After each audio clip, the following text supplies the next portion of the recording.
Let's unpack this further with Christopher Devine. He's an associate professor of political science at the University of Dayton. He joins me now live from Oklahoma. Great to have you here with us on TRT World. So we asked this question to our North America correspondent, John Brain, as well.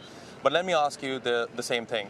Is it possible to make a prediction as to who will win? Possible to make one, whether you'd be right. That's more up in the air. I think the safest prediction to make, although it seems like a dodge here, is that it's going to be close. I think the only thing that will shock people is if Trump or Harris wins in a landslide. I just don't see that coming. The forecasting models that seem to be popular, like 538, for instance, are tilting somewhat towards Donald Trump. So I think if either candidate has the edge, it's Trump, but it's very hard to predict.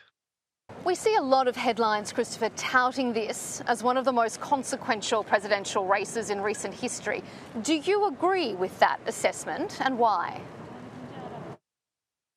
Yeah, I think there's something to that, at least, and among other things. I should mention I'm actually in Ohio here, but among other things, we see that aftermath of the 2020 election, where in what's unprecedented, we had a candidate saying that the election was stolen from him, and has never, to this point, Donald Trump conceded that he actually lost the 2020 election. Given that there was not a peaceful transfer of power, but rather there was actually violence. There's some dispute over Donald Trump's role in that, but certainly many people feel like he instigated this, and that raises the stakes. So it makes people question if he were to lose again, or if he were to win, actually, would he abide by the rules of the Constitution? Would he follow the law as president? By the way, he would also be the only convicted felon to reach the presidency. So, in terms of these big picture issues of where American democracy goes from here, there's a lot of concern about whether Donald Trump will go along with that, or could actually change the character of American democracy.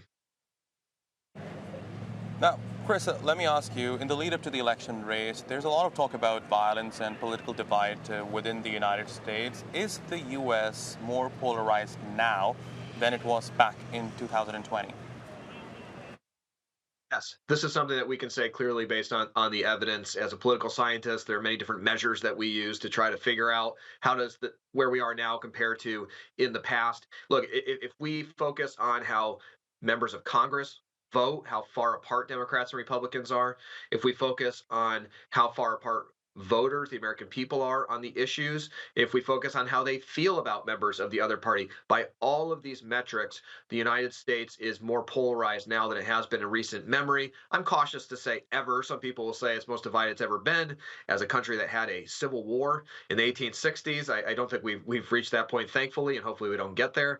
But certainly in recent memory, this is the most divided the American people have been.